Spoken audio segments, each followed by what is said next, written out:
MP से कांग्रेस के 9 प्रत्याशियों का ऐलान हो गया है। कांग्रेस ने पहली लिस्ट में 4 महिलाओं को जगह दी है, यानी कि टिकट दिया है। भोपाल से पूर्व सीएम दिग्विजय सिंह को टिकट, बालाघाट से मधु भगत को बनाया गया है प्रत्याशी, मंदसौर से मीनाक्षी नटराजन को टिकट मिला है, शहडोल से प्रमिला सिंह, रतलाम से कांतिलाल भूरिया, होशंगाबाद से शैलेंद्र दीवान, तो टीकमगढ़ से किरण अहिरवार, खजुराहो से कविता सिंह, बैतूल से रामू टेकाम को टिकट दिया गया है।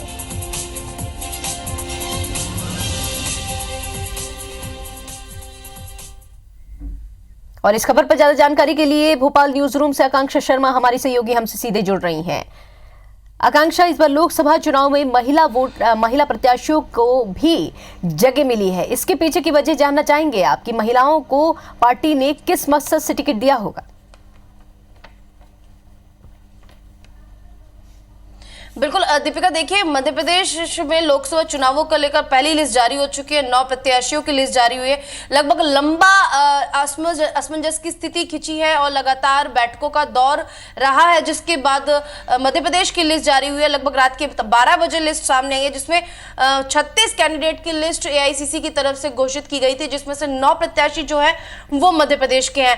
तो सबसे टफेस्ट सीट जो मानी जा रही थी मध्य प्रदेश की, भोपाल, उससे दिग्विजय सिंह को टिकट दिया गया। हालांकि दिग्विजय सिंह का जो घोषणा थी नाम की, वो दोपहर में ही हो चुकी थी। मुख्यमंत्री कमलनाथ ने स्वयं उनके नाम की घोषणा करते हुए कहा था कि दिग्विजय सिंह को भोपाल से चुनाव लड़ने के लिए उन्होंने कहा था, जिस पर आला कमान ने मोहर भी लगा दी है। तो टफेस्ट सीट से तो दिग्विजय सिंह लड़ ही रहे हैं। सबसे खास बात यह है कि इन 9 कैंडिडेट की लिस्ट में से 4 महिला कैंडिडेट है, यानी पहली बार 9 कैंडिडेट की लिस्ट निकाली एआईसीसी की तरफ से, और उसमें से 4 महिला कैंडिडेट को टिकट दी गई है। सबसे खास बात देखिए, मंदसौर से मीनाक्षी नटराजन तो पहले से ही थी, लेकिन 2 जो नाम है वो बहुत चौंकाने वाले हैं। सबसे पहला नाम तो मैं बता दूं आपको, शहडोल से जो है वो प्रमिला सिंह है। ये एक अनुसूचित जनजाति आरक्षित सीट है, जो अपने आप में चौंकाने वाला नाम है, क्योंकि जो प्रमिला सिंह है वो बीजेपी की विधायक थी और कांग्रेस में शामिल हुई है। दूसरा चौंकाने वाला जो नाम ये है वो है टीकमगढ़ से जो किरण अहिरवार है, उनका भी बेहद चौंकाने वाला नाम है, क्योंकि ये माना जाता है कि किरण अहिरवार जो है, उनके जो फादर थे RN बेरवा, वो पूर्व मुख्यमंत्री दिग्विजय सिंह के शासनकाल में उनके बेहद करीबी माने जाते थे। इसी के कारण कहीं ना कहीं उनको ये टिकट दी गई है। और बहुत खास बात है कि ये जो सीट है ये अनुसूचित जाति की सीट है। तो उसके बाद मैं बता दूं, खजुराहो कविता सिंह को टिकट दी गई। कविता सिंह जो है विधायक नाती राजा की धर्मपत्नी है। लगातार नाती राजा की जो शिकायत थी वो सरकार से बनी हुई थी कि उनको कोई मंत्री पद नहीं दिया गया है, जिसके कारण ऐसा माना जा रहा है कि उनकी पत्नी को लोकसभा चुनाव में ये टिकट दी गई है।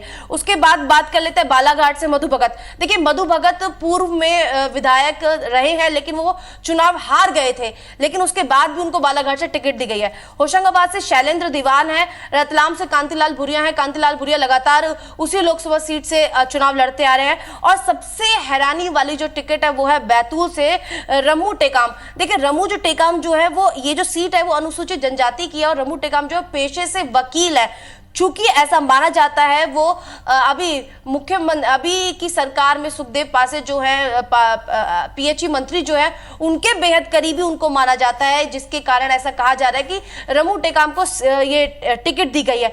साथ ही साथ देखिए वो भोपाल के आदिवासी जी आकांक्षा, आप भोपाल की बात पे आई हैं, तो चलिए हम आपसे एक बार फिर यही जानना चाहेंगे कि लंबे अरसे के बाद दिग्विजय सिंह को भोपाल से टिकट दिया गया है, तो इस पर आपका क्या रुख रहेगा?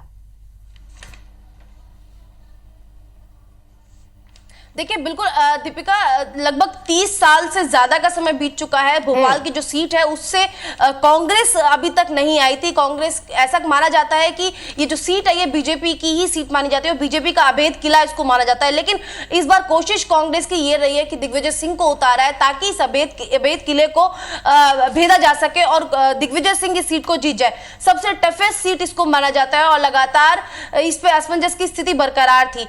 कोशिश की जा रही है कि दिग्विजय सिंह को उतार के इस सीट को जीत लिया जाए, लेकिन खास बात यह है कि चूंकि दिग्विजय सिंह, कांग्रेस ने दिग्विजय सिंह को उतारा है, तो कहीं ना कहीं उनके सामने का जो कैंडिडेट होगा बीजेपी की तरफ से वो भी स्ट्रांग ही होगा। लगातार इस बीजेपी की तरफ से या तो पूर्व मुख्यमंत्री शिवराज सिंह चौहान का नाम उठाया जा रहा है या बाबूलाल गौर का नाम उठाया जा रहा है। तो देखना ये होगा कि बीजेपी की तरफ से कौन कैंडिडेट इस भोपाल सीट से उतरता है, क्योंकि दिग्विजय सिंह अपने आप में बेहद माहिर माने जाते हैं और कहीं ना कहीं जो उनके हिडन कार्यकर्ता है वो अब एक्टिव हो जाएंगे। सभी के कार्यकर्ता जो रहते हैं खुल के सामने आते हैं, लेकिन दिग्विजय सिंह के जो समर्थक रहते हैं वो हिडन रहते हैं। तो चूंकि अब भोपाल से उनको टिकट मिल गई तो कहीं ना कहीं जो हिडन कार्यकर्ता है उसका फायदा दिग्विजय सिंह को जरूर मिलेगा। और देखना अब ये भी रहेगा कि उन एक दिग्गज के सामने दूसरी पार्टी कौन सा दिग्गज उतारती है, जिससे जो ये कॉम्पिटिशन है वो देखने लायक बने। जी दीपिका।